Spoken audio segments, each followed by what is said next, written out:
There is a kind of hunger that is not weakness. It is not lack. It is not failure. It is not emptiness. It is evidence that something inside you still wants to live. Every living body speaks its desire for life through signals: hunger, thirst, fatigue, pain, the urge to move. The body cannot speak in words, so it speaks in needs. Hunger is not merely the desire to eat. It is the body identifying a specific deficiency and asking for restoration. If the body needs iron, but we answer with sugar, the stomach may feel full while the blood remains weak. If the cells cry for water, but we answer with soda, thirst may fade while dehydration increases. If the muscles ache from stillness, but we answer with pills instead of movement, pain may quiet while strength disappears. The signal is quieted, but the need is ignored. And when the signal is satisfied but the need is not, sickness follows. Over time, the appetite itself becomes distorted. We stop craving what heals us. We begin craving what harms us. We become full, but malnourished. We consume more, yet grow weaker. We satisfy the mouth and starve the bloodstream. This is not just biology. It is a law, and the same law governs the soul. The soul also desires life, and God alone is life to the soul. That desire is translated through the mind, but when the mind is unrenewed, it misinterprets the signal. Instead of seeking God, it seeks substitutes: pleasure, status, competition, distraction, achievement, control, religion without life. These things do not feed the soul, they only silence it. They are refined sugar to the spirit. They excite, they satisfy briefly, they destroy slowly. A soul can be busy and still be starving, religious and still malnourished, satisfied and still dying. Jesus said in John chapter 6, verse 35,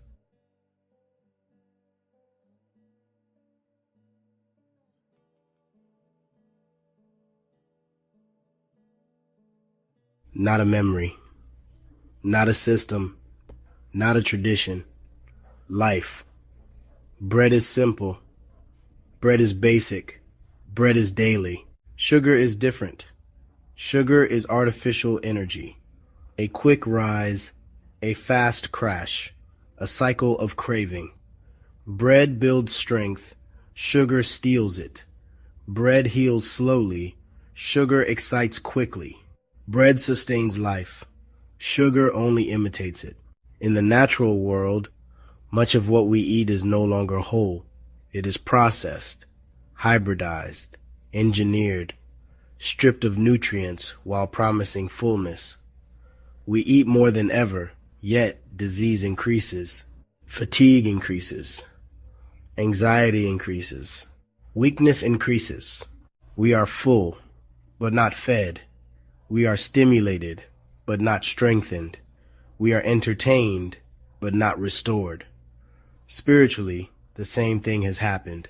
Instead of living bread, people are offered substitutes, creeds, dogmas, trends, politics, entertainment, systems, platforms, food that fills the mouth but never reaches the blood, noise that fills the ears but never reaches the soul, activity that fills the calendar but never heals the heart. When life stood in front of the Pharisees, they chose expired provision. They memorized the menu, but rejected the meal. They defended the container, but crucified the content. They clung to yesterday's manna and rejected today's bread. Manna could not be stored. It had to be gathered daily, fresh, uncorrupted, present tense. Scripture tells us in Exodus chapter 16, verse 20, that the manna kept overnight bred worms and stank. Yesterday's bread became worms. Yesterday's revelation became religion. Yesterday's fire became ceremony. Yesterday's movement became a monument. God has never sustained life with memory, only with himself. The soul does not hunger for information. It hungers for presence. It hungers for communion. It hungers for living bread. Even creation teaches this truth. A seed planted in any generation produces the same fruit. An apple seed does not become something new because time has passed. Truth does not evolve. Life does not require revision. But men have learned how to alter seeds, to modify them, to hybridize them, to strengthen them by violating their design. The fruit grows larger, the shelf life increases, the resistance improves, but the nourishment decreases. The appearance remains, the life changes. So it is with Christ. When his seed is mixed with ambition, fear, politics, popularity, control, branding, performance, and human authority, the fruit changes. It may grow faster. It may spread wider. It may look impressive. It may attract crowds. It may build systems, but it does not heal deeper. It does not restore the bloodstream of the soul. It does not regenerate the inner man. True life does not need modification. It carries its own power. It corrects what it enters. It heals what it touches. It restores what it inhabits. Even nature resists corruption in certain places. Wheat can be refined. It can be purified. It can be ground into flour, but it cannot be mixed with another species and remain wheat. Bread remains bread. So does Christ. You can polish him. You can package him. You can market him. You can systemize him. But the moment you alter him, you lose him. Because life cannot be edited without being weakened. In the body, people are beginning to reject what is artificial. They read labels. They remove dyes. They question ingredients. They ask where their food comes from. They search for farms instead of factories. They want soil instead of laboratories. The soul will do the same. It will begin to reject death-flavored religion, politics-flavored faith, power-flavored worship, entertainment-flavored truth. It will become tired of being stimulated and still empty. It will become weary of being busy and still broken. It will grow exhausted from being inspired and still unchanged. It will hunger for what is pure, for what is whole, for what is living, for what is unmodified, for what is eternal, because hunger is the language of life. And when God allows hunger, it is not cruelty, it is mercy. It is the soul saying, I still want to live. The tragedy is not hunger.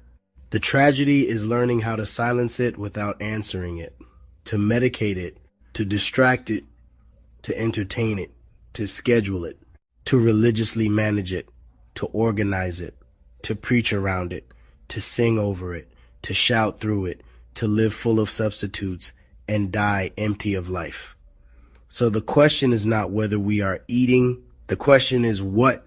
Are we feeding the soul with living bread or numbing it with religious sugar? Are we drinking from the fountain or from bottles that promise life and deliver none?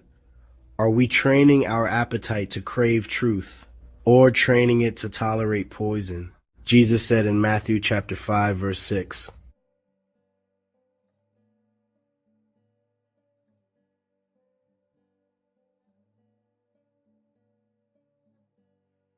not after comfort, not after success, not after recognition, not after belonging, not after influence, after righteousness.